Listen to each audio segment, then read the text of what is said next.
Bismillahirrahmanirrahim. Assalamualaikum warahmatullahi wabarakatuh.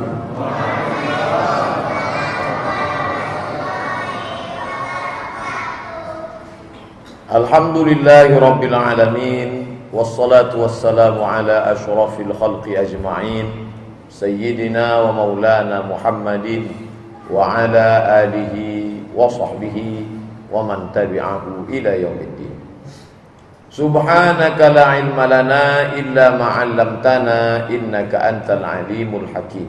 Rabbi shrah li sadri wa yassir li amri wahlul 'uqdatam min lisani yafqahu qawli.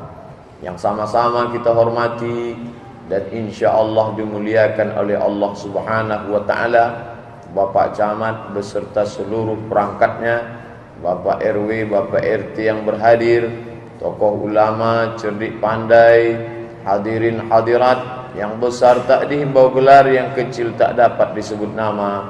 InsyaAllah kita semua hamba-hamba yang dimuliakan Allah Subhanahu wa ta'ala.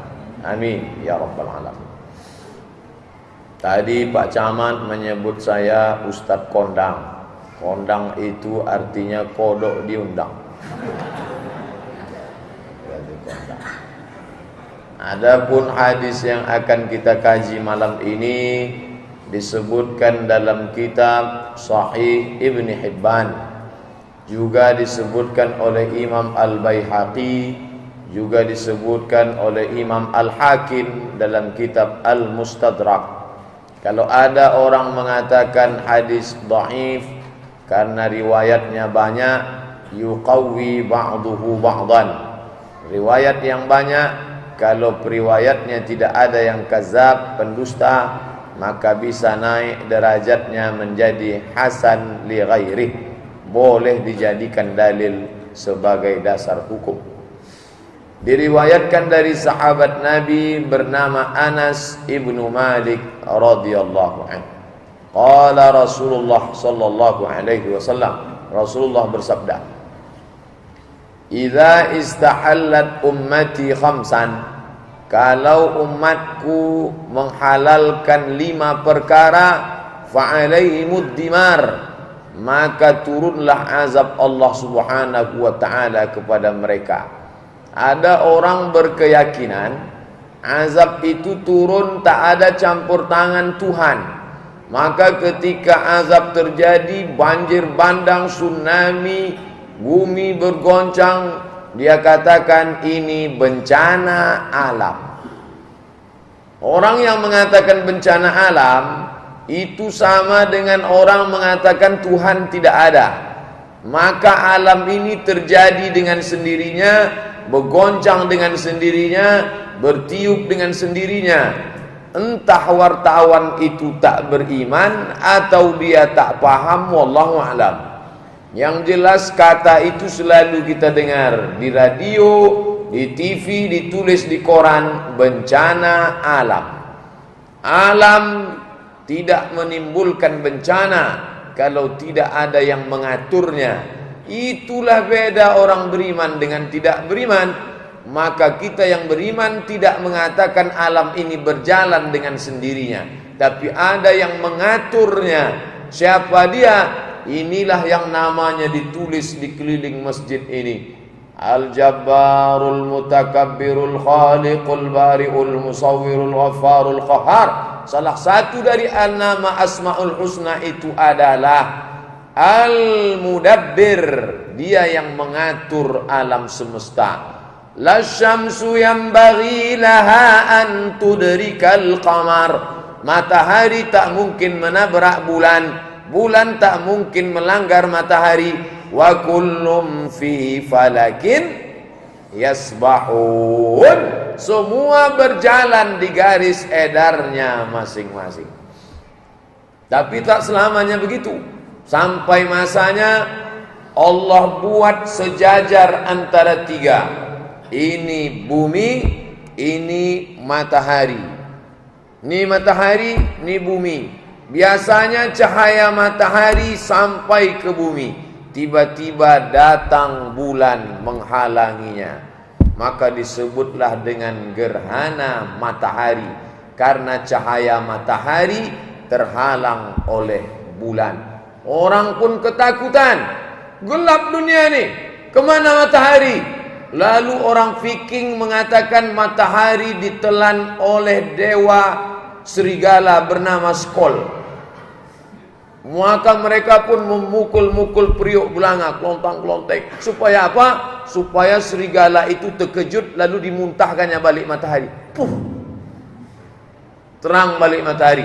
Itu kata orang Viking. Datang orang Cina, katanya matahari sedang ditelan katak besar. Orang Cina ini percaya sama katak. Makanya di atas meja duitnya itu ada katak sedang mengulum duit. Pernah tengok? Besok kalau belanja toko Cina, coba tengok. Ada katak sedang mengulum duit. Mereka bicara percaya kepada binatang. Lalu kemudian kalau bapak ibu dulu tradisi di kampung, kalau gerhana ada orang mukul jendela, mukul pintu, mukul periuk, mukul belanga. Itu termasuk tradisi Viking dengan tradisi Cina tadi. Karena katanya matahari ditelan oleh dewa-dewa, supaya dewa-dewa itu terkejut, maka dibuatlah pukulan-pukulan mercun segala macam. Akhirnya dimuntahkannya lagi matahari, nampak. Dibantah oleh Nabi Muhammad sallallahu alaihi wasallam. Kalian jahil, goblok, tak paham. Tidak ada yang menelan matahari. Satu-satunya agama yang berani membantah ini agama Islam. Inna syamsa wal qamar, sesungguhnya matahari dan bulan ayatani min ayatillah, itu adalah tanda-tanda dari kuasa Allah. La yankhasifani bi mauti ahadin wala li hayatihi, tidak akan terjadi gerhana karena ada orang mati, ada orang hidup. Itu terjadi karena kuasa Allah Subhanahu wa taala. Artinya apa? Kemarin kita bersimpuh sujud melaksanakan salat kusufus syams, gerhana matahari. Ini bukan terjadi karena alam. Jangan katakan alam berputar dengan sendirinya kebetulan terjadi. Bukan. Ini tanda-tanda kebesaran Allah. Kalau Allah mau, dibuatnya matahari itu jauh. Kalau matahari itu mendekat ke kita sedikit saja, terbakar kita, hancur. Kalau matahari itu menjauh sedikit saja, beku kita, kedinginan. Malam ini entah mendekat, entah menjauh, panasnya luar biasa. Tapi karena kipas hidup tak terlalu begitu. Tapi banyak orang yang kepanasan. Matahari, saya mau menjelaskan, jangan katakan ini bencana alam. Ini adalah azab dari Allah Subhanahu wa taala. Jangan terjebak pada bahasa-bahasa pers. Ada orang mati syahid di Palestina. Dia bilang 5 orang Palestina sudah mati kena bom bunuh diri. Orang mati syahid dia bilang bom bunuh diri.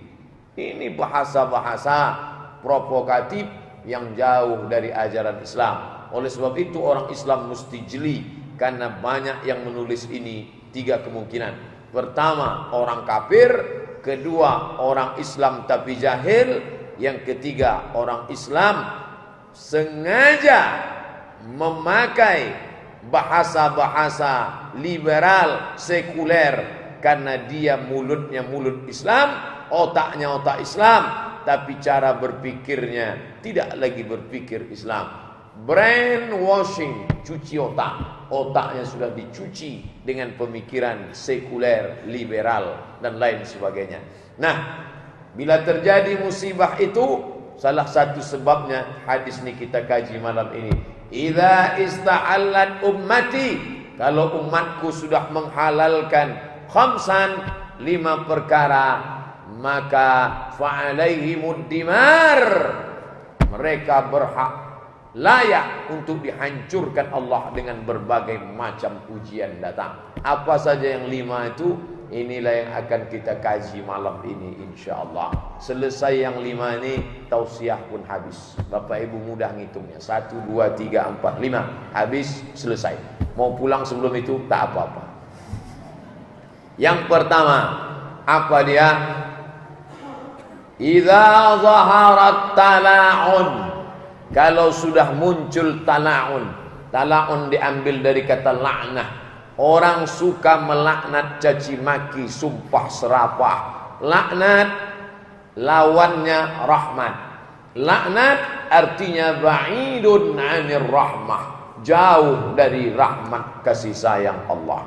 Orang kalau sudah suka melaknat-laknat, itu mengundang turunnya azab Allah Subhanahu wa taala. Yang pertama, idza zaharat tala'un, kalau sudah orang suka melaknat-laknat. Dulu orang melaknat orang lain. Zaman dulu orang melaknat orang lain. Sekarang suami melaknat istri, istri melaknat suami. Istri enaknya semua. Kan tweet sikau sebentar. Enak saja melaknat. Tak layak ini saya ucapkan di sini. Tapi karena ini mesti disebutkan, enak saja orang menyebutkan kata-kata yang tak layak. Orang dulu memanggil anak, hai anakku. Tengok ayat, dengar yang dibacakan imam kita tadi tentang Luqman. Ya bunayya. Dia tidak katakan ya ibni, hai anakku. Tapi dia panggil ya bunayya, wahai ananda. Begitu. Luqman mengajarkan manggil anak lembut, ya bunayya, wahai ananda. Orang sekarang dah, hei setan sini bentar. Apa tak macam setan anaknya. Seorang perempuan walaupun cakapnya salah, tetap Allah kabulkan. Itu hebatnya perempuan. Ya Juraij, wahai Juraij. Si Juraij ini ahli ibadah. Dia di dalam tempat ibadah. Aku sahut emakku atau aku diam aja ya? Tuhan nomor 1, emak nomor 2. Diam dia. Ya Juraij, aku sahut emakku atau Tuhan ya? Emakku nomor 2. Allah lebih penting. Ini orang Bani Israel nih sebelum zaman Nabi Muhammad. Yang ketiga kali, ya Juraij, Allah lebih penting. Apa kata emaknya? Allahumma la tumithu hatta turihi wujuhal mumisat. Ya Allah, jangan kau matikan si Juraij sampai wajahnya melihat wanita tuna susila. WTS sekarang berubah nama jadi PSK. Orang kita nih itulah merubah-rubah nama. Dulu namanya sudah bagus, wanita tuna susila. Sekarang dirubah pekerja seks komersial. Banyak orang tertipu karena nama. Nama. Dengan nama tu orang bisa tahu tempat. Siapa namanya? Basuki Cahaya Purnama. Sudah jelas namanya Ahok. Kenapa dirubah-rubah? Banyak nanti. Itu kata orang Malaysia. Kenapa kalian banyak tertipu, kata orang Malaysia? Kalian robah namanya. Kami tak robah namanya. Namanya tetap kami panggil nama itu, kata orang Malaysia. Bapak Ibu yang dimuliakan Allah Subhanahu wa taala. Oleh sebab itu, maka ketika dia katakan ibu yang punya anak taat kepada Allah, dia katakan jangan kau matikan dia ya Allah sebelum wajahnya melihat wajah wanita tuna susila. PSK WTS, mohon maaf, ini tak layak disebut. Saya mau menceritakan bagaimana kabulnya doa seorang ibu. Masya Allah, Masya Allah. La yasukul khaira illallah. Tidak ada yang dapat membawa kebaikan kecuali Allah. Masya Allah, Masya Allah. La yasrifu su'a illallah. Tidak ada yang dapat mengalihkan yang buruk-buruk kecuali Allah. Terjadi apa yang terjadi. Tak lama sesudah ucapan emaknya itu, ada seorang perempuan pengembala kambing. Bukan kekenyangan, hamil. Hamil, ditangkap orang, ditanya, hai pengembala kambing, ya, siapa yang bertanggung jawab terhadap janin yang di perutmu ini? Apa kata si perempuan pengembala kambing itu? Juraij, ini buah dari perzinahanku dengan Juraij. Orang pun menangkap Juraij yang sedang beribadah khusyuk di dalam tempat ibadah. Hai Juraij, rupanya engkau penipu, pembohong, munafik. Selama ini kau berjubah beribadah, kami sangka engkau beribadah. Rupanya engkau di dalam tempat ini berzina dengan pengembala kambing. Mereka hancurkan Som'ah. Som'ah itu tempat ibadahnya. Hampir mereka bunuh dia. Tapi Juraij mengatakan, jangan kalian bunuh aku sebelum aku berbicara dengan anak kecil yang baru lahir. Bawa emaknya ke sini, bawa anaknya kemari. Mereka bawa si perempuan yang hamil melahirkan anak. Mana anaknya? Ini. Juraij menusuk perut si anak. Dia tanya, man abuka? Who is your father? Siapa engkau? Siapa bapakmu? Man abuka? Siapa bapakmu? Anak itu menjawab, berkat kuasa Allah. Maka ada dua anak bicara waktu kecil. Yang pertama Isa alaihissalam, yang kedua ini bayi Juraij. Man abuka? Siapa bapakmu? Anak itu menjawab, ra'il ghanam, bapakku pengembala kambing.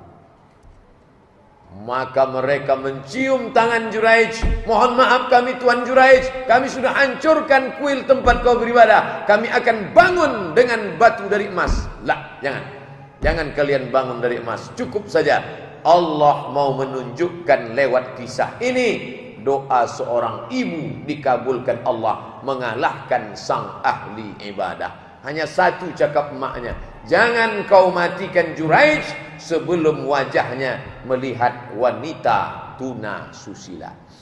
Tak mungkin wajah ahli ibadah melihat wanita tuna susila.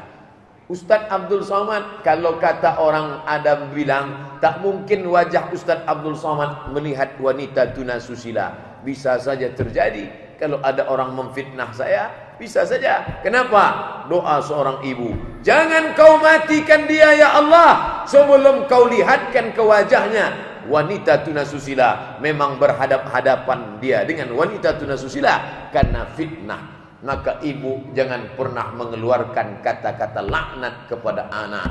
Berapa kali anak itu perbuatannya macam hantu, macam setan. Gara-gara apa? Ucapan si ibu, antah silap, antah latah. Panggillah dia, wahai anakku umat Muhammad sallallahu alaihi wasallam.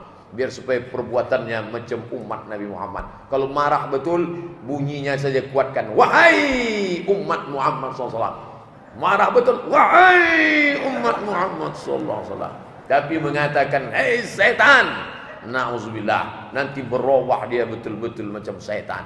Memang wajahnya wajah manusia, tapi perilakunya, otaknya otak setan, hatinya hati setan. Na'udzubillah. Bapak Ibu yang dimuliakan Allah Subhanahu wa taala, kalau 5 ini dihalalkan Allah, kata Nabi, fa'alaihimud dimar, mereka akan mendapatkan kebinasaan. Idza zaharat tala'un, caci maki, sumpah serapah. Sekarang enak saja orang di lampu merah, lambat aja sedikit.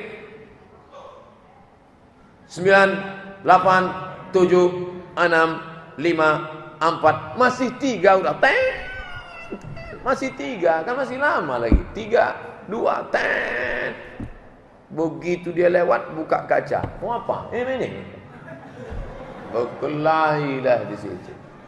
Buka kaca, mau ini tengok. Ustaz, mohon maaf Ustaz. Idza zaharat tala'un, caci maki, sumpah serapah. Dalam Islam, kalau kita tak suka, kita datang langsung. Jangan kita laknat-laknat, caci maki dari jauh.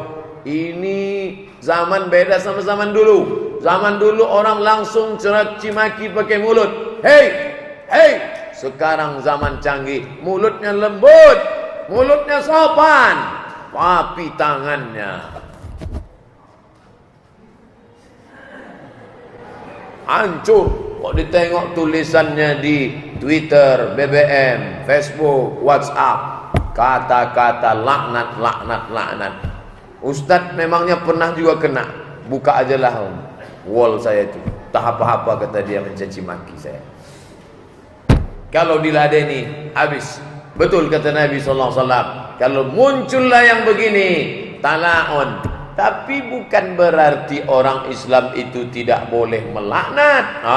Ini umat Islam ini sekarang terbagi 3. Yang ekstrim kiri melaknat aja kerjanya, sikit-sikit laknat. Tapi ada yang tak mau melaknat, Sudah jelas-jelas orang ini jahat, merusak agama. Itu katanya ada orang mengatakan Quran palsu. Kamu tak marah? Biarlah, itu urusan Allah. Quran diinjak-injak. Ini katanya ada orang menggambar Nabi Muhammad, tangannya sebelah kanan megang Quran, sebelah kiri megang pedang. Katanya Nabi Muhammad itu menyebarkan Islam dengan kekerasan. Kamu tak marah? Enggak. Yang penting kita baik. Masalah dia buat dosa itu urusan dia. Ini orang error juga ini. Ada masanya orang Islam harus marah. Ada masanya orang Islam harus tenang, cooling down. Marahnya karena apa? Karena Allah. Marah karena Allah.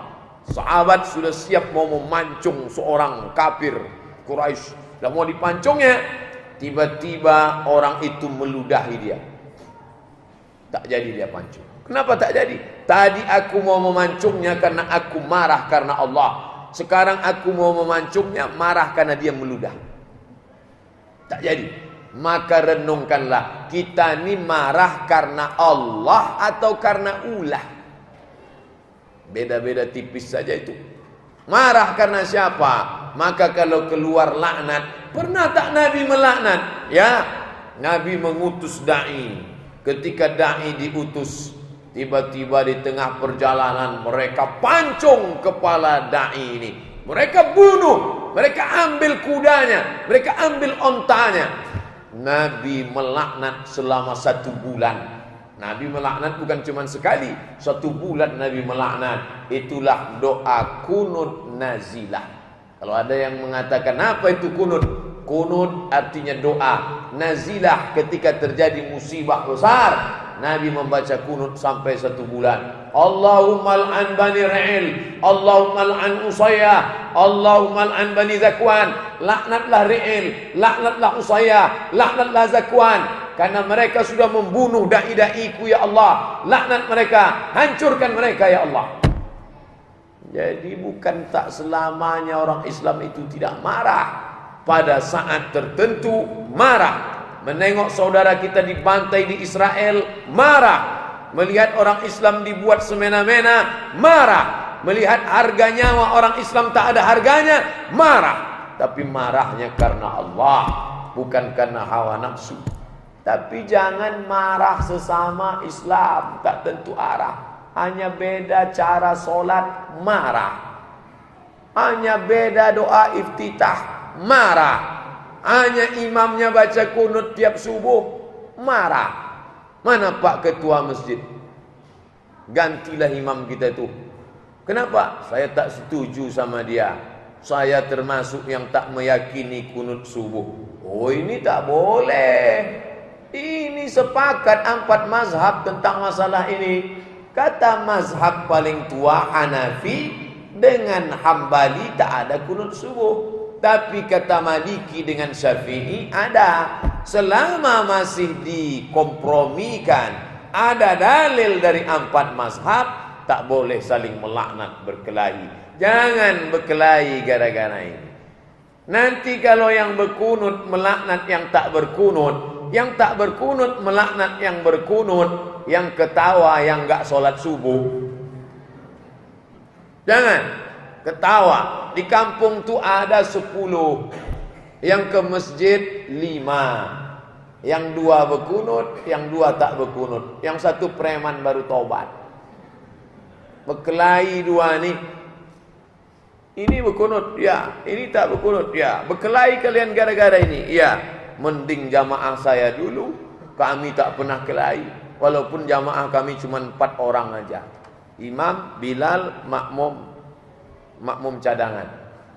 Dia tak banyak jamaahnya, cuma 4 aja. Meja 1, meja gaplek. Tapi solidnya luar biasa.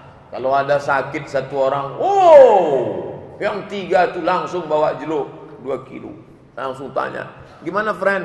Kapan bisa sehat kita main lagi? Udah daftar BPJS belum? Udah mencaci maki, sumpah serapah. Ini saya dudukkan yang pertama. Yang kedua, apa itu? Syaribul khumur, mereka sudah syaribu, minum. Khumur, khumur jamak dari khamar. Khamar, ada namanya khimar, ada namanya khamar. Khimar, kain yang menutup rambut perempuan. Kain penutup rambut itu namanya khimar. Sedangkan ini namanya khamar. Apa beda khimar dengan khamar? Kain yang menutup rambut namanya khimar. Kalau dipakai rambut tertutup. Yang ini namanya khamar. Kalau diminum otak tertutup. Kalau sudah diminum tak bisa dibedakan mana kawan, mana lawan, mana bini dia, mana bini orang. Sama semua. Inilah dosa terbesar yang dilakukan manusia. Syaribul khumur, meminum khamar. Khamar itu diambil dari cairan anggur. Di Mesir, di Arab, anggur itu murah, semurah-murahnya. Bulan Agustus, musim panas, sekilo anggur 2 pon. Saya mengalami sendiri zaman kuliah. 1 pon 2.500, 2 pon 5.000 perak. Anggur kuning manis segar sekilo 5.000 perak. Pulang saya ke Pekanbaru, jambu air 50.000. Gemah ripah loh jenawi, tongkat dan batu jadi tanaman. Bayangkan itu. Saya mau cerita khamar. Khamar itu dari cairan anggur. Anggur segala anggur, anggur merah, anggur kuning, anggur hijau, anggur busuk itu diletakkan di dalam nampan besar, dipijak ramai-ramai. Makanya di Spanyol ada acara perayaan memijak anggur. Dipijaklah anggur itu, kaki busuk, kaki ikut mijak semua.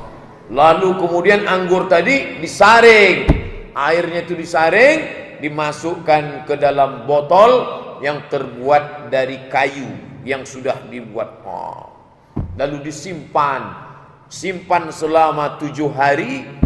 Proses fermentasi, berbuihlah dia ke atas. Ini kalau ada anggur di blender, beli anggur sekilo, blender. Setelah blender, saring, masukkan ke dalam botol, tutup selama seminggu, dia pun berbuih.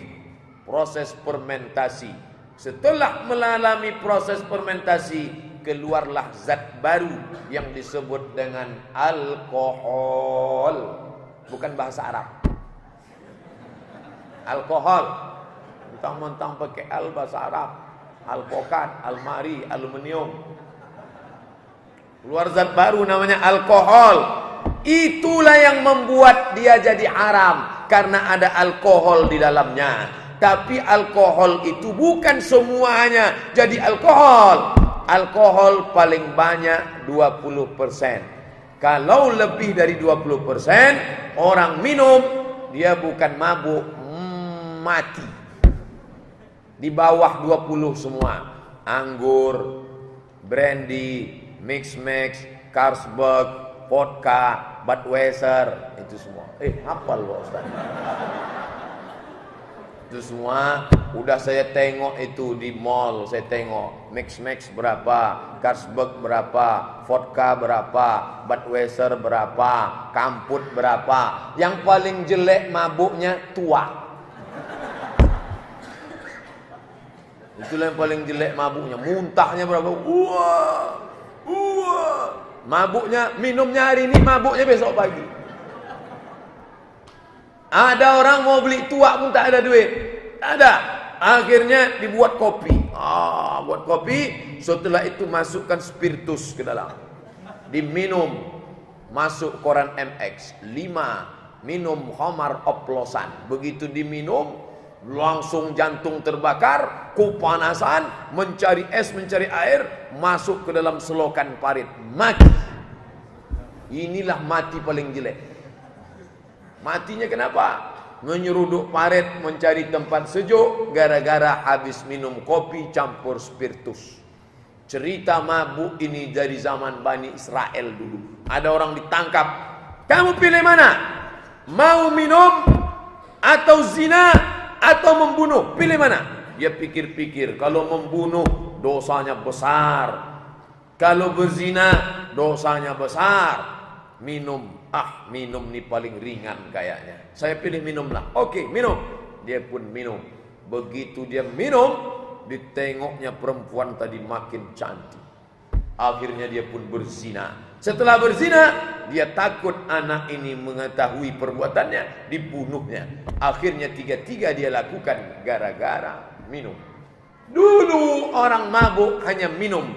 Sekarang dengan canggihnya teknologi, keluarlah namanya sabu-sabu, putau, pil rohypnol. Rohypnol pil untuk anjing gila. Dulu kalau ada anjing gila kena rabies, diikat pakai tali dari besi. Anjing, air liurnya, itu dimasukkan pil rohypnol ke mulutnya. Begitu masuk dia pun tenang. Itulah yang dimakan orang sekarang. Orang stres, tertekan, dimakan itu. Tenang. Sabu-sabu. Fly, terbang. Ustadz macam tahu aja. Fly, terbang. Pakai semua pokoknya. Inex. Semua bentuk narkoba dipakai. Ada lagi ekstasi. Makan ekstasi. Orang mengkonsumsi ekstasi itu sebelum dia makan ekstasi begini kipasnya, kepanasan. Setelah makan ekstasi, kipasnya diam, kepala dia goyang. Luar biasa. Inilah yang merusak anak-anak kita ini sekarang. Bapak polisi dari BNN, dari semua ikut bekerja sama. Saya berapa kali diajak oleh BNN, Badan Narkotika Nasional, mengajak saya ke Jalan Sudirman. Terus, Ustaz, ayo kami ajak Ustaz ke tempat ini, tempat paling mengerikan Pak Ustaz. RT-nya aja pengedar. Ngeri itu Pak. Ya. 3. BNN, dokter, Ustaz. Pertama BNN cerita masalah undang-undang ini segala macam bla bla bla bla BNN. Habis itu dokternya perempuan. Cerita dia, Bapak Ibu sekalian, pengaruh daripada narkoba ini merusak jaringan-jaringan saraf. Apa-apa kata dia, saya pun tak paham. Habis itu Ustaz cerita. Ustaz cerita ayat neraka.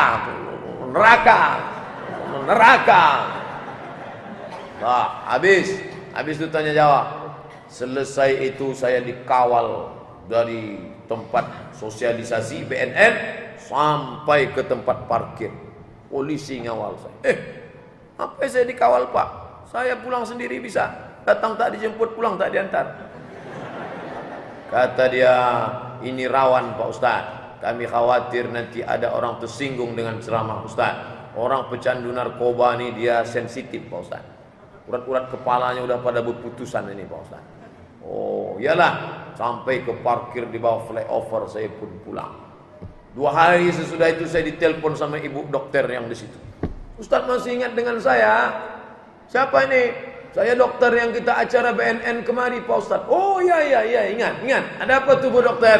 Ini Pak Ustaz, orang-orang yang terkena ini tidak bisa disembuhkan pakai obat. Mereka ini jiwanya sudah down, hancur Pak Ustaz. Dia harus disentuh dengan sentuhan agama. Ustaz mesti buatkan kurikulumnya. Dia mesti diceramahi dengan agama. Baik Bu, insya Allah kita akan tangani ini bersama. Nanti kami hubungi lagi Pak Ustaz. Oke, insya Allah. Sampai sekarang udah 6 bulan tak ada telepon.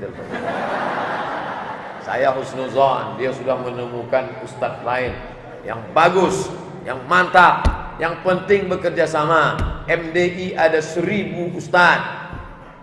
IKMI ada 600 Ustaz. Itu yang besar-besar, 1600. Ada lagi Ittihadul Muballighin, ada lagi Jamaah Tabligh, saudara-saudara kita, ada lagi Hizbut Tahrir, macam-macam. Ini orang-orang baik semua, kita manfaatkan. Jangan malu, itu kuncinya. Tapi kalau sudah malu, jangan malu punya keluarga pecandu narkoba. Kalau ada, kasih tahu. Malulah Pak Ustaz depan orang banyak. Panggil Ustaz itu setelah acara. Pak Ustaz, saya sebenarnya banyak yang mau saya tanya ke Pak Ustaz nih. Tapi karena depan orang banyak saya segan. Bisa kita bicara 4 mata Pak Ustaz? Jangankan 4, 3 pun bisa. Apa yang mau kita bahas? Apalah masalah itu. Pak Ustaz, nanti singgah ke rumah saya ya. Oke, insya Allah. Selesai acara saya pun datang. Ada apa Pak, Bu? Ini anak kami udah kena candu narkoba Pak Ustaz. Gimana doanya Pak Ustaz? Ada tak doanya dalam Quran? Tak ada. Terus gimana? Ini ada nomor HP nih kalau mau. HP siapa Pak Ustaz? BNN. Loh, nanti gimana? Anak ibu ditangkap. Masa anak kami yang nangkap sendiri? Tidak ada obat lain. Resikonya dua. Mati, gila. Pilih mana? Pilih mati apa gila? Wah, tak ada pilihan yang enak Pak Ustaz. Pilihan ketiga, tangkap. Gimana caranya? Kasih tahu lokasinya, kasih tahu ini, kasih tahu ini. Nanti mereka nangkap. Nama, tempat dirahasiakan. Jamin, jamin. Oke, deal, deal. Sebulan sesudah itu jadwal saya ceramah, panggil. Senyum mereka. Ada apa? Alhamdulillah Pak Ustaz, anak kami sudah ditangkap. Dibawa ke rehabilitasi. Orang yang begini ini direhab. Macam rumah juga direhab. Rumah itu kalau ada rusak-rusak sedikit rehab. Masjid kadang ada rehab. Masjid ini tak perlu direhab, udah cantik. Ke atas langsung nampak awan tuh.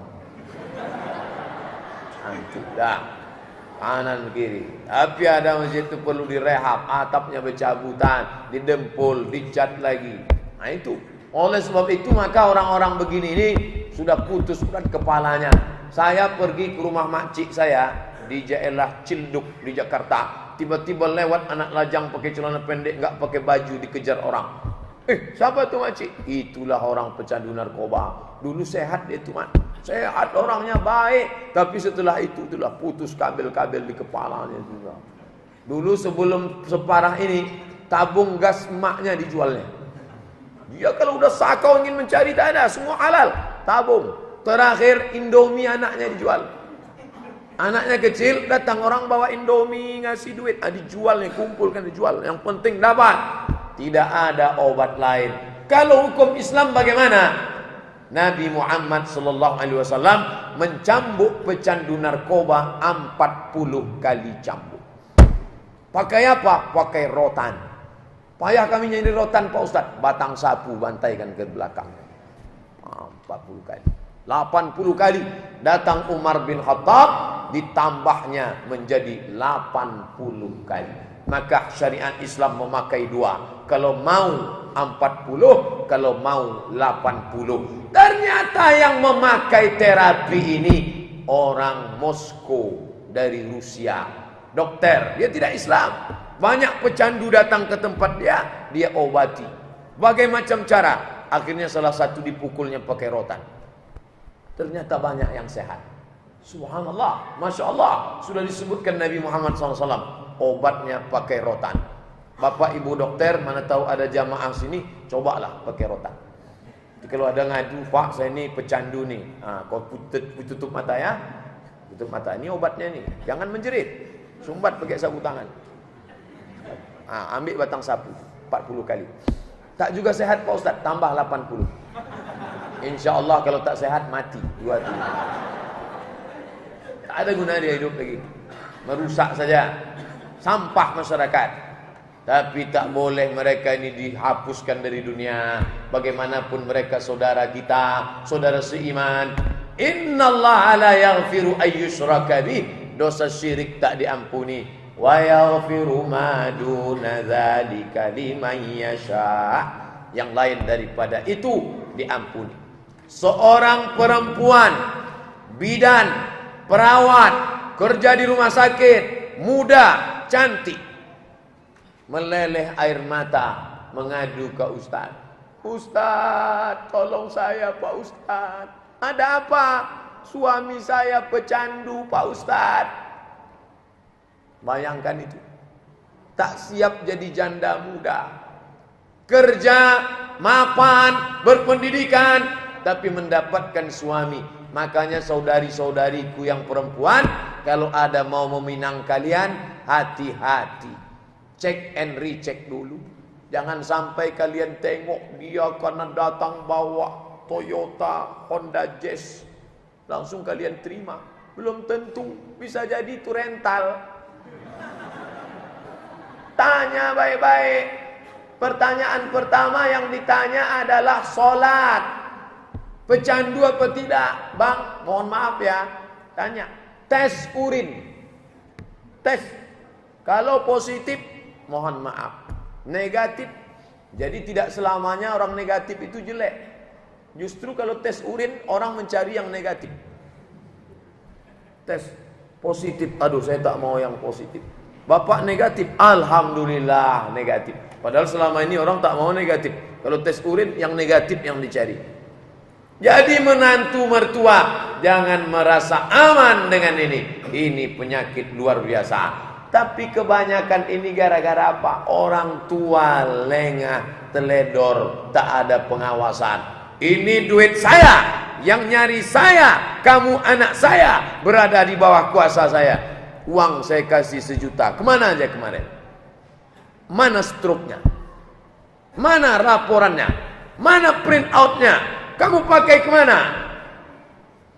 Ini laporannya Pak. Diskusi dengan teman, makan siang, Pak Datuk, 15.000. Oke. Ini minum teh botol Coca-Cola. Ya. Ini sejam 10.000, duduk sampai 4 jam mana nih? Inul Pista ya. Oke lah, selagu 2 lagu tak apa-apa. Nanti kalau pergi ajak-ajak ya. Ini semua sebelum kau dihisab di hadapan Allah. Nah, aku nanti akan ditanya, faman ya'mal misqala dzarratin khairan yara. Ibu-ibu perempuan. Ibu bukan cuman mengandung, melahirkan, bukan. Sampai mati anak itu tanggung jawab. Perempuan dikasih mulut tukang merepet, macam mesin pompong dari Tembilahan ke Sungai Pakning. Kau pergi sama siapa nih, pulang jam berapa ini, kenapa begini, di duit kemana aja? Mesti begitu. Kalau tidak, mulutnya akan ditanya di hadapan Allah. Kemana dulu nih, kenapa anak ini dibiarkan? Ma min mauludin, setiap anak illa yuladu alal fitrah, dalam keadaan fitrah, suci, bersih. Siapa yang merubah dia menjadi penjahat, perampok, pecandu ini? Fa'abawahu, kedua orang tuanya, yuhawidanihi, merubahnya jadi Yahudi, au yunassiranihi, merubahnya jadi Nasrani, au yumajjisanihi, merubahnya jadi Majusi. Habis 2, masuk yang ketiga. Apa itu? Walabisul harir, labisu memakai, harir sutra. Pertama, suka melaknat, caci maki, sumpah serapah, kelahi tak tentu arah. Yang kedua, mengkonsumsi khamar, narkoba. Yang ketiga, labisul harir, memakai sutra. Memakai sutra ini 2 maknanya. Yang pertama, memang pakaiannya sutra. Laki-laki tak boleh, perempuan boleh. Laki-laki hanya boleh pakai sutra kalau mau usbu'ain. Isba'in, 2 jari. Mana tahu ada bapak ingin betul pakai sutra, guntinglah sutra 2 jari, tempel sini.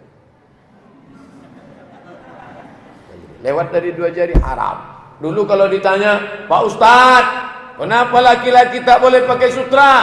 Karena sutra pakaian penghuni surga. Kalau kau pakai di dunia, di akhirat tak pakai lagi. Kenapa tak boleh pakai sutra?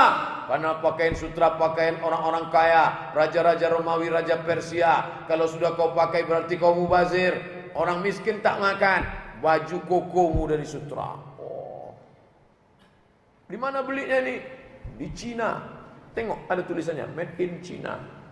Berapa harganya? 2 juta. Baju koko 2 juta.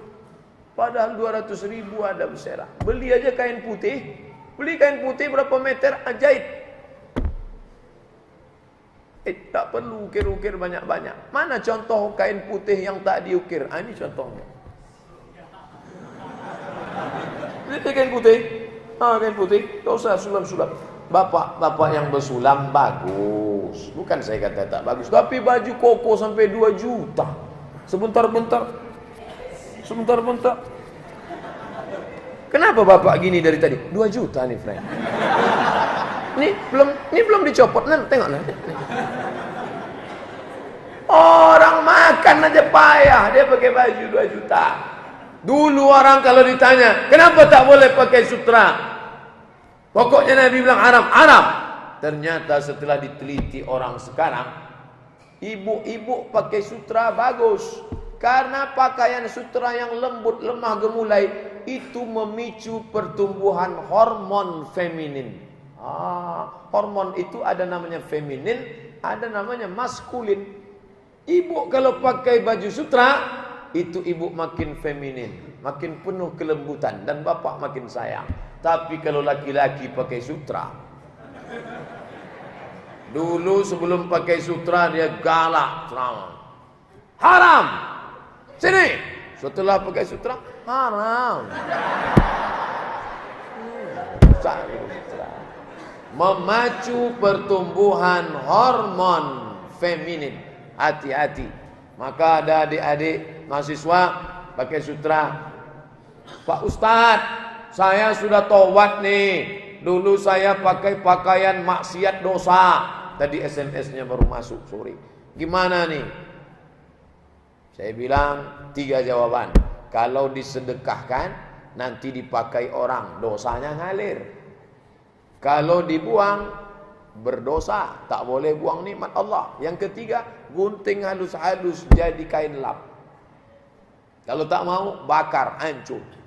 Tapi kalau baju selimut, kasihlah ke perempuan, bagus sebagai sedekah. Tapi kalau sutra untuk laki-laki, tak ada tawar-menawar. Di samping ini perbuatan mubazir. Innal mubazirina kanu ikhwanas syayatin.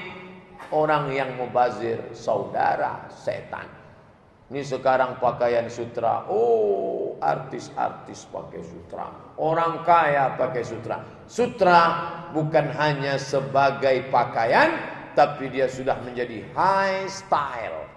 Style gaya high.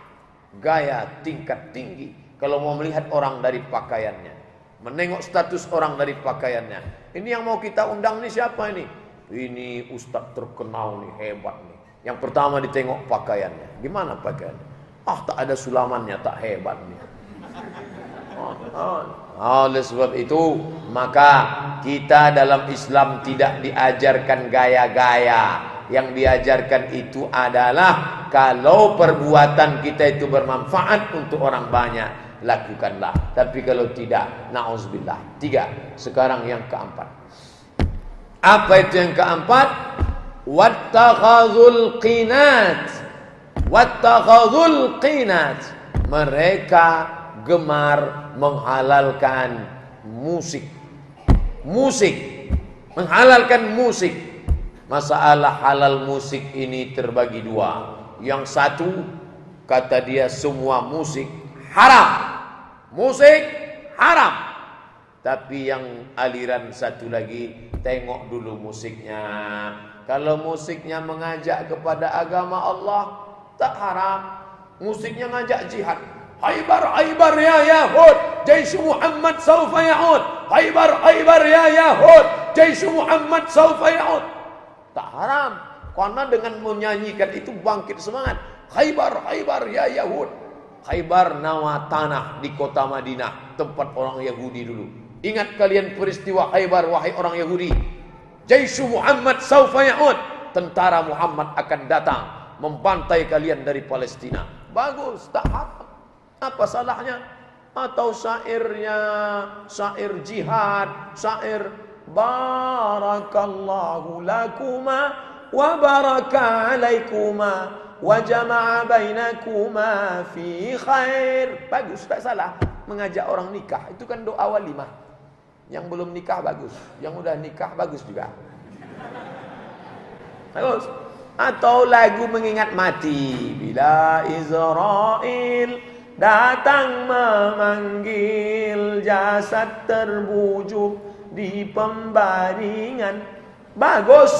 Lalu yang disebut mereka memakai menghalalkan musik yang membawa kepada maksiat. Keong racun, kucing garong, cinta satu malam, Cinta satu malam itu kumpul kerbau, kumpul kebo. Mana ada cinta satu malam? Cinta satu malam. Cinta satu malam itu dua saja. Kalau tidak zina, kumpul kebo, nikah mut'ah. Aku nikahi engkau dengan mahar 50.000 dari jam 5 sore sampai jam 5 subuh besok, tunai. Syiah itu, na'udzubillah. Nikah, perbuatan, mengajak, atau menceritakan tokoh dinyanyikan dalam lagu Arab. Contohnya lagu Isabella. Adik-adik, anak muda atau bapak-bapak yang suka lagu Isabella, itu jangan lagi, karena itulah raja, ratu dari Spanyol, nenek moyang Juan Carlos, raja Spanyol sekarang. Dia itulah yang paling kejam, memotong kepala orang Islam. Kalau orang Spanyol mau tetap Islam, usir dari Spanyol. Kalau mau tinggal di Spanyol, dipotong kepalanya. Atau pilih dua, mau jadi Kristen atau mau tetap Islam, potong kepala. Namanya Ratu Isabella. Itulah lagu yang dinyanyikan oleh Amy Search tahun 90-an. Waktu itu saya kelas 6 SD. Saya suka juga lagu itu dulu. Dulu waktu SD, tak tahu ceritanya. Ternyata haram. Maka yang haram itu adalah irama-irama, membawa kepada maksiat. Dan penyanyi-penyanyinya itu memang menyembah setan. Lagu-lagu metal itu rata-rata penyanyi pemain band metal memang penyembah setan. Antingnya anting setan, bulu matanya diukir bulu mata setan, rambutnya dipasang bertanduk-tanduk setan, lambangnya berlambang setan. Sebelum nyanyi dia panggil setan, metal, tanduk setan. Lambang-lambang begini itu tanduk setan, karena setan itu bertanduk dua. Makanya ada disebut dengan kornai syaitan. Tidak boleh sholat pada saat dua tanduk setan. Ini matahari naik. Matahari naik dari permukaan bumi. Ketika matahari naik, datang setan meletakkan tanduknya. Jadi matahari bertanduk. Setan, tak boleh. Dulu dikatakan jangan ikut-ikut tanduk setan. Zaman sekarang malah orang ikut tanduk setan. Red devil, setan merah. Ditempel di sepeda motornya. Saya tengok motor merah. Pas di depan saya tengok Red Devil. Hampir saya tabrak lagi. Setannya harus ditabrak. Ini anak-anak muda sekarang banyak tak tahu di entah apa yang ditempelnya itu. Red Devil, setan merah. Setan merah warnanya Pak Ustadz. Ya, setan merah karena dia lambang neraka. Neraka jahanam, api warnanya merah. Setan merah. Malam tahun baru 1 Januari, cobalah tengok anak-anak muda, semua bertanduk. Tanduk. Kelap-kelip lagi tanduk. Klik-klik. Oh, ini tanduk setan. Kemarin malam tahun baru di Masjid Islamic Center Pasir Pangarayan Rokan Hulu, kita ingin anak-anak muda di Kabupaten Rokan Hulu jangan sampai jadi setan malam tahun baru. Maka dikumpulkan di Masjid Agung Islamic Center 20.000. 20.000 penuh lantai bawah, lantai atas. Malam ini kata panitia, kita semuanya 20.000 iktikaf. Dari mulai habis isya malam sampai subuh, pengajian, iktikaf, zikir, solawat. Untuk apa dibuat ini Pak? Supaya anak muda jangan bertanduk malam tahun baru ini Pak Ustaz. Tanduk setan. Orang tua mengontrol ini semua musik-musik. Maka di rumah kalau ada kaset CD musik, balik dari sini, tak ada guna pengajian kalau tak diamalkan.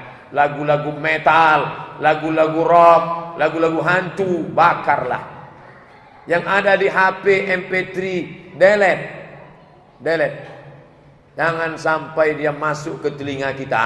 Dia itu musik, pintu setan masuk ke dalam hati. Bapak musafir jalan jauh, hidupkan lagu dangdut. Selama di jalan, mengiang-ngiang itu lagu dangdut. Dangdut. Sampai di tempat tujuan, sampai tua, nanti waktu kita mau sakratul maut, itulah yang datang terngiang-ngiang.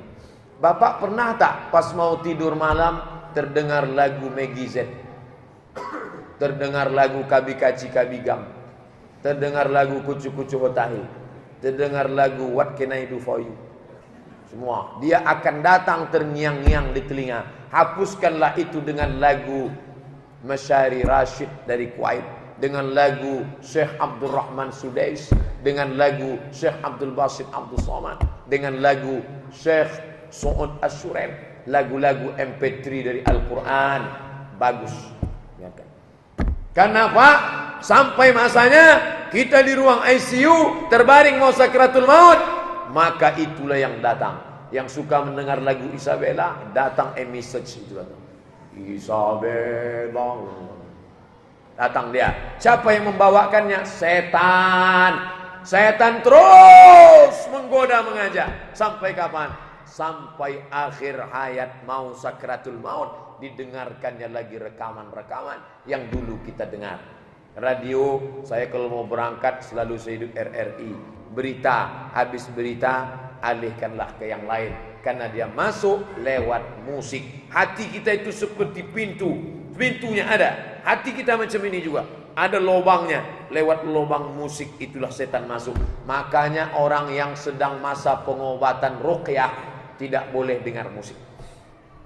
Ibu diganggu jin, ya, selama ruqyah jangan dengar musik. Kenapa? Disitulah dia masuk ke dalam. Maka tutup kat supaya jangan masuk. Saya sudah ceramah 1 jam 60 menit. Padahal biasanya di Masjid Agung subuh Sabtu saya ceramah 40 menit, 50 menit, stop. Tapi di Masjid Paripurna Al-Muslimin saya ceramah sudah 1 jam, jamaahnya tetap serius. Padahal di masjid lain saya ceramah baru 40 menit sudah keluar kuda Nil. Baru ceramah setengah jam sudah pada khusyuk semua. Tapi Masjid Paripurna, Masjid Pak Camat kita, pimpinan kita, Bapak Ibu alim ulama, Masya Allah, berserius mendengarkan. Padahal yang saya sampaikan baru 4. Ada 1 lagi yang belum saya sampaikan. Apa dia? Waqtafa an-nisa bin nisa war rajul bir rajul. Ini yang sedang up to date sekarang. Yang kelima, kenapa azab Allah turun kepada mereka? Perempuan cukup dengan perempuan, laki-laki cukup dengan laki-laki. Bunyi hadisnya begitu. Iktafan nisa bin nisa war rajul bir rajul. Laki-laki cukup dengan laki-laki, perempuan cukup dengan perempuan. Apa ini? LGBT. Perempuan cukup dengan perempuan, kata dia saya tak perlu laki-laki. Laki-laki cukup dengan laki-laki, kata dia tak perlu perempuan. Sejak zaman Nabi Adam dulu, zuyyina lin-nasi hubbus syahawati minan nisa. Laki-laki suka perempuan, perempuan suka laki-laki. Dunia sudah mau kiamat, azab sudah dekat. Enteng saja si laki-laki itu ngomong. Kalau laki-laki suka sama perempuan, itu biasa. Kalau laki-laki suka sama laki-laki, baru luar biasa. Enak dia ngomong di TV tanpa beban, setan. Dia bilang laki-laki cinta sama laki-laki baru luar biasa. La ilaha illallah Muhammad Rasulullah. Sejak zaman dulu cuman ada 2, Adam, Hawa. Adam laki-laki, Hawa perempuan. Yang ketiga siapa? Setan. Maka orang nanti minta lama-lama WC minta 3. WC laki-laki, WC perempuan, WC bencong. Ini sekarang disosialisasikan di mana-mana. Acara TV semuanya ada bencong. Acara kontes dangdut ada bencongnya. Acara lucu-lucu lawak ada bencongnya. Acara sinetron ada bencong. Sampai film karton pun ada bencongnya. Upin Ipin. Upin laki-laki, Ipin laki-laki, Kak Ros perempuan, ada Bang Saleh. Bencong. Ini apa nih? Sosialisasi supaya orang merasa bencong nggak masalah, biasa, tidak ada apa-apa. Sosialisasi lewat semuanya. Tontonlah acara kita dari pagi sampai petang sampai malam. Ini bahaya. Kenapa? La'anallahul mutasyabbihin minar rijal bin nisa. Allah melaknat laki-laki yang menyerupai perempuan perempuan menyerupai laki-laki. Anak-anak kita, keponakan kita dari kecil sudah kita kontrol, bawa dia ke tempat jualan. Nama anaknya siapa? Muhammad. Pilih apa nak? Mobil-mobilan. Bagus. Anaknya siapa? Fatimah. Pilih apa nak? Boneka. Bagus. Tapi kalau namanya Abdul Somad, nanti sebut nama orang tersinggung. Namanya Abdul Somad, pilih apa? Pilih Masa and the Bear. Boneka. Oh, jangan semua selera kemauan dia diperturutkan. Kenapa? Dari kecil harus dididik. Masukkan dia sepak bola, masukkan dia karate, masukkan dia judo, supaya dia dibentuk. Mungkin awal-awalnya dia tidak. Kebetulan pelatihnya itu tegas. Hai, katanya. Tak apa-apa untuk tahap pertama. Yang penting dia terus setiap hari. Ternyata sudah banyak contoh kasus. Kalau dia terus dididik, dia sembuh, sehat. Masukkan sepak bola. Dan orang tua tak lupa mendoakan kepada Allah Subhanahu wa ta'ala. Zaman Nabi bagaimana? Zaman Nabi dibawakan seorang laki-laki. Utiya bi rajulin qad khadaba yadayhi. Nabi dihadapkan seorang laki-laki yang sudah memakai inai di tangannya. Inai. Yang tak paham inai pacar, daun merah-merah. Ma balu hadza, kata Nabi. Ada apa ini? Kenapa dia? Tengok Rasulullah, dia tangannya sudah dia pakai inai. Ini menyerupai perempuan dia ini. Kata Nabi, bawa dia ke Naqi. Nufiya ilan Naqi, dia diasingkan. Kalau dia hanya baru sekedar melambai, menyerupai perempuan, asingkan dia ke Naqi. Direhab, disehatkan. Karena dia masih mengatakan, saya ini sebenarnya perempuan, tapi masuk dalam casing laki-laki. Dianggapnya malaikat salah masuk. Dia laki-laki, casingnya. Datang roh perempuan masuk ke dalam. Makanya kata dia, Eke perempuan nih. Ini yang merusak ini. Yakinkan dia, kamu laki-laki. Buat acaranya namanya Be a Man. Jadilah seorang laki-laki. Dulu ada di TV acara Be a Man, tapi malah justru mengikuti acara bencong pesertanya. Malah pembawa acaranya jadi bencong. Tidak menyehatkan. Oleh sebab itu, kalau hanya baru sekedar melambai, diobati. Tapi kalau sudah sampai homoseksual, semua bencong itu homo. Kalaupun dia bisa kepada perempuan, berarti dia punya dua, biseksual. Biseksual, ACDC, kanan kiri oke. Ini bahaya.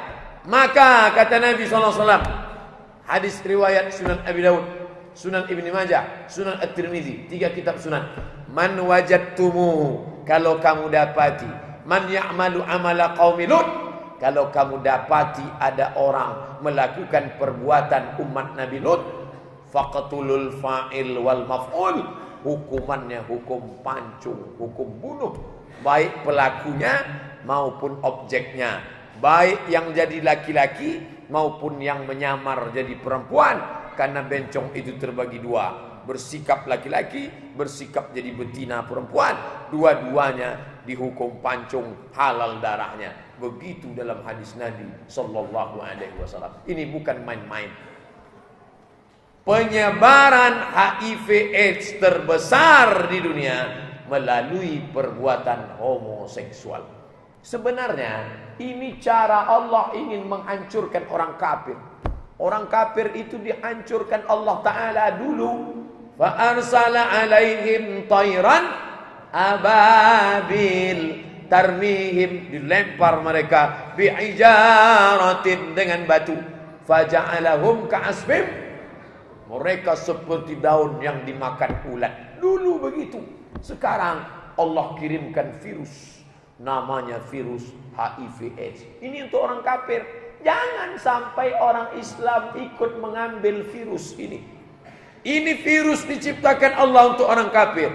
Orang Eropa, orang Amerika, orang Spanyol itu akan binasa seperti daun yang dimakan ulat karena terserang virus. Digerogoti sel darah merahnya, sel darah putihnya, akhirnya dia tinggal kentut sama tulang. Kulit habis dan dia tak punya kekebalan tubuh. Akhirnya dia mati perlahan karena virus penyakit yang tak ada obatnya sampai hari ini. Pontang-panting ilmuwan-ilmuwan barat itu mencari, tak ada. Kenapa? Ini dari Allah, cara Allah untuk membinasakan. Maka masalah HIV/AIDS, satu sisi kita gembira, satu sisi sedih. Sedihnya kenapa? Orang Islam yang homoseksual terkena penyakit, tapi kita bahagia. Kenapa? Cara Allah menghabiskan orang kafir dengan HIV/AIDS ini. Jadi orang-orang kafir yang ada di barat itu lama-lama mereka punah. Ada 3 penyebab orang kafir itu punah. Yang pertama, orang kafir itu tak mau punya anak. Di Jerman, siapa yang mau punya anak dikasih beasiswa sampai doktor, dikasih subsidi, gratis berobat, dikasih rumah, asal mau punya anak. Orang barat tak mau punya anak, maka orang barat nanti akan hilang. Orang Islam pula anaknya makan tidur 10. Nih, jadi ini orang barat ini, Bapak Ibu tak perlu takut. Kenapa? Mereka akan punah dengan sendirinya, habis. Yang kedua, mereka akan musnah disebabkan LGBT. LGBT, saya dulu sangka LGBT itu bahasa Indonesia, ternyata Inggris juga pakai LGBT. Lesbi, gay, biseksual, transseksual. Semua akan musnah karena mereka terkena penyakit ini. Bismillah, Masya Allah, Subhanallah, Na'udzubillah. Di barat mereka melegalkan itu.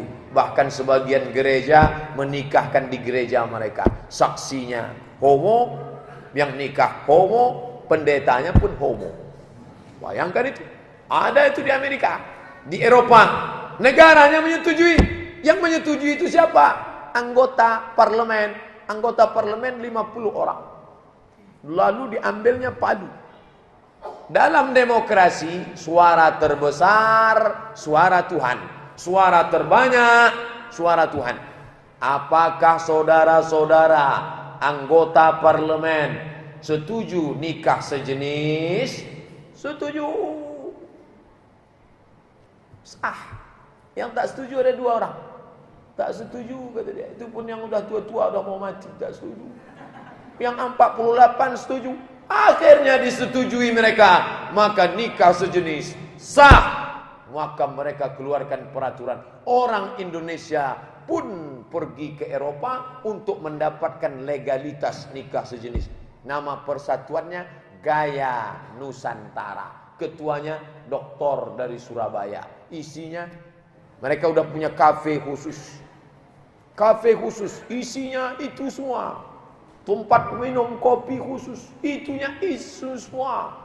Semua. Na'udzubillah. Yang lebih bahayanya ini merusak Islam. Di Jogja mereka buat pula pesantren bencong. Saya khawatir nanti muncul pula ustadz bencong.